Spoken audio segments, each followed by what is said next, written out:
ಸಕಲೇಶಪುರ ಪ್ರಕೃತಿಯ ಸೊಗನ್ನು ಮೈಗೂಡಿಸಿಕೊಂಡು ಹಸಿರಿನಿಂದ ಕೂಡಿರುವ ಮಲೆನಾಡು ಸಕಲೇಶಪುರ ಭಾಗದ ಜನರ ಬಹುದಿನಗಳ ರೈಲು ಕನಸು ಕೊನೆಗೂ ನನಸಾಗುವ ಕಾಲ ಹತ್ತಿರವಾಗಿದೆ. ಬೆಂಗಳೂರು ಮತ್ತು ಮಂಗಳೂರು ನಡುವೆ ಸಂಚರಿಸಲಿರುವ ಬಹುನಿರೀಕ್ಷಿತ ವಂದೇ ಭಾರತ್ ಎಕ್ಸ್‌ಪ್ರೆಸ್ ರೈಲಿನ ಪ್ರಾಯೋಗಿಕ ಸಂಚಾರವು ಟ್ರಯಲ್ ರನ್ ಪ್ರಸಿದ್ಧ ಶಿರಾಡಿಘಾಟ್ ಮಾರ್ಗದಲ್ಲಿ ಯಶಸ್ವಿಯಾಗಿ ನೆರವೇರಿದ್ದು, ಸಕಲೇಶಪುರ ರೈಲು ನಿಲ್ದಾಣಕ್ಕೆ ವಂದೇ ಭಾರತ್ ಆಗಮಿಸುತ್ತಿದ್ದಂತೆ ಸ್ಥಳೀಯರ ಸಂಭ್ರಮ ಮುಗಿಲು ಮುಟ್ಟಿದೆ. ಸಕಲೇಶಪುರದವರೆಗಿನ ಮಾರ್ಗದ ವಿದ್ಯುದೀಕರಣ ಕಾಮಗಾರಿ ಪೂರ್ಣಗೊಂಡ ಬೆನ್ನಲ್ಲೇ ಈ ಪ್ರಾಯೋಗಿಕ ಸಂಚಾರ ನಡೆದಿದ್ದು, ಶೀಘ್ರದಲ್ಲೇ ಸಾರ್ವಜನಿಕರ ಸೇವೆಗೆ ಈ ಹೈಸ್ಪೀಡ್ ರೈಲು ಲಭ್ಯವಾಗಲಿದೆ. ಸೂರ್ಯೋದಯಕ್ಕೂ ಮುನ್ನವೇ ಸಂಭ್ರಮಿಸಿದ ಜನತೆ. ಬೆಳಗಿನ ಜಾವ 6 ಗಂಟೆಯಲ್ಲೇ ವಂದೇ ಭಾರತ್ ರೈಲನ್ನು ಸ್ವಾಗತಿಸಲು ನೂರಾರು ನಾಗರಿಕರು, ವಿವಿಧ ಪ್ರಗತಿಪರ ಸಂಘಟನೆಗಳ ಪದಾಧಿಕಾರಿಗಳು, ಪತ್ರಕರ್ತರು ಹಾಗೂ ಬಿಜೆಪಿ ಮುಖಂಡರು ರೈಲು ನಿಲ್ದಾಣದಲ್ಲಿ ಜಮಾಯಿಸಿದ್ದರು. ರೈಲ್ವೆ ಅಧಿಕಾರಿಗಳು ರೈಲಿಗೆ ವಿಶೇಷ ಪೂಜೆ ನೆರವೇರಿಸಿ ಚಾಲನೆ ನೀಡಿದರು. ವಿದೇಶಗಳಲ್ಲಿ ಮಾತ್ರ ನೋಡುತ್ತಿದ್ದ ಆಧುನಿಕ ವಿನ್ಯಾಸದ ರೈಲು ಇಂದು ನಮ್ಮೂರಿಗೆ ಬಂದಿರುವುದು ಅತ್ಯಂತ ಹೆಮ್ಮೆಯ ವಿಷಯ ಎಂದು ಸ್ಥಳೀಯರು ತಮ್ಮ ಸಂತಸ ಹಂಚಿಕೊಂಡರು. ವಿಮಾನ ಪ್ರಯಾಣದಂತಹ ಅನುಭವ.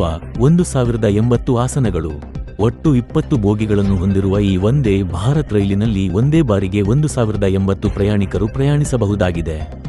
ಆಧುನಿಕ ತಂತ್ರಜ್ಞಾನ, ಸುಸಜ್ಜಿತ ಹಾಗೂ ಅತ್ಯುತ್ತಮ ಆಸನ ವ್ಯವಸ್ಥೆಯನ್ನು ಹೊಂದಿರುವ ಈ ರೈಲು ಪ್ರಯಾಣಿಕರಿಗೆ ವಿಮಾನ ಪ್ರಯಾಣದ ಸಾಟಿಯಿಲ್ಲದ ಅನುಭವ ನೀಡಲಿದೆ.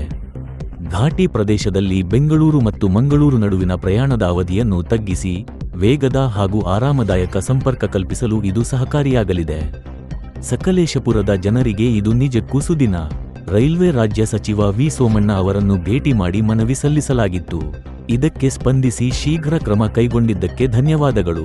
ಕೇವಲ ವಂದೇ ಭಾರತ್ ಮಾತ್ರವಲ್ಲದೆ ಮುಂಬರುವ ದಿನಗಳಲ್ಲಿ ಇಂಟರ್ಸಿಟಿ ಸೇರಿದಂತೆ ಹಲವು ಪ್ರಮುಖ ರೈಲುಗಳ ಸೇವೆ ಸಕಲೇಶಪುರಕ್ಕೆ ವಿಸ್ತರಣೆಯಾಗಲಿದೆ. ಸಿಮೆಂಟ್ ಮಂಜು. ಶಾಸಕರು, ಸಕಲೇಶಪುರ ಜನಪ್ರತಿನಿಧಿಗಳ ಶ್ರಮ, ಹೆಚ್ಚಿದ ನಿರೀಕ್ಷೆ.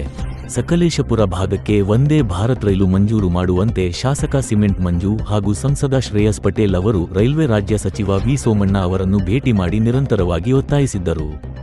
ಈ ಮನವಿಗೆ ಪೂರಕವಾಗಿ ಸ್ಪಂದಿಸಿರುವ ರೈಲ್ವೆ ಇಲಾಖೆ ಪ್ರಾಯೋಗಿಕ ಸಂಚಾರವನ್ನು ಯಶಸ್ವಿಯಾಗಿ ಪೂರ್ಣಗೊಳಿಸಿದೆ.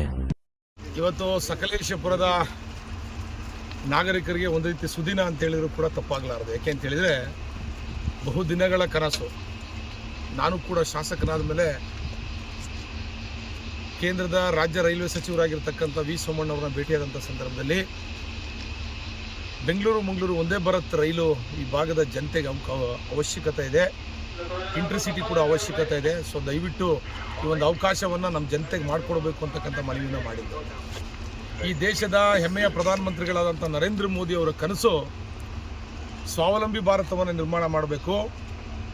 ಒಂದೇ ಭಾರತ್ ಅಂತಕ್ಕಂಥ ರೈಲನ್ನು ಭಾರತದಲ್ಲೇ ಉತ್ಪಾದನೆಯನ್ನು ಮಾಡಿ ಸಾರ್ವಜನಿಕರಿಗೆ ಅದರ ಉಪಯೋಗವನ್ನು ಕೊಡಬೇಕು ಅಂತಕ್ಕಂಥ ಉದ್ದೇಶದಿಂದ ಒಂದೇ ಭಾರತ್ ಟ್ರೈನನ್ನು ಕಳೆದ 2 ವರ್ಷಗಳಿಂದ ಯಶಸ್ವಿಯಾಗಿ ಈ ದೇಶದಲ್ಲಿ ಓಡಿಸ್ತಿರ್ತಕ್ಕಂಥದ್ದು ನಾವು ಗಮನಿಸಿದ್ದೀವಿ.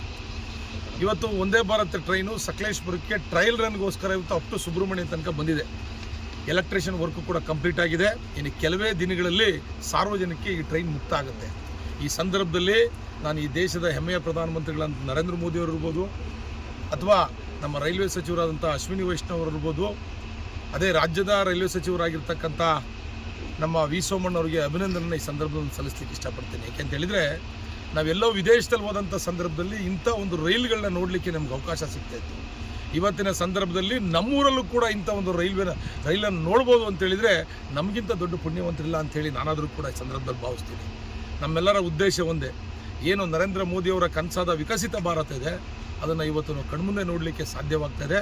ಮುಂಬರ್ತಕ್ಕಂಥ ದಿನಗಳಲ್ಲಿ ಇನ್ನು ಇಂಟರ್ಸಿಟಿ ಇರ್ಬೋದು ಅಥವಾ ಮೋನೋ ಟ್ರೈನ್ ಇರ್ಬೋದು, ಎಲ್ಲವನ್ನೂ ಕೂಡ ಸಕಲೇಶಪುರಕ್ಕೆ ವಿಸ್ತರಣೆಯನ್ನು ಮಾಡಿಕೊಟ್ಟು ಈ ಭಾಗದ ಜನತೆಗೆ, ನಮ್ಮ ಜಿಲ್ಲೆಯ ಜನತೆಗೆ ಅನುಕೂಲಗಳನ್ನ ಮಾಡಿಕೊಡ್ಬೇಕು ಅಂಥೇಳಿ ಈ ಮೂಲಕ ಎಲ್ಲರಲ್ಲೂ ಕೂಡ ಮನವಿನೂ ಮಾಡ್ತಾ, ಬೆಳಗ್ಗೆ 6 ಗಂಟೆಗೆ ಬಂದರೂ ಕೂಡ ನಮ್ಮ ಸಕಲೇಶಪುರ ನಾಗರಿಕರು ಎಷ್ಟು ಅಭಿಮಾನ ಇಟ್ಕೊಂಡಿದ್ದಾರೆ ಅಂದರೆ, ಬೆಳಗ್ಗೆ 6 ಗಂಟೆ ಆದರೂ ಕೂಡ ನಮ್ಮ ಮಂಡಲ ಅಧ್ಯಕ್ಷರಿರ್ಬೋದು, ಅಶ್ವಥ್ ಅವರು ಇರ್ಬೋದು, ನಮ್ಮ ಪತ್ರಿಕಾ ಮಿತ್ರಗಳು ಎಲ್ಲರೂ ಕೂಡ ಆಗಮಿಸಿ, ರಕ್ಷಣಾ ವೇದಿಕೆಯವರು ಸಮೇತ ಆಗಮಿಸಿ ಎಲ್ಲ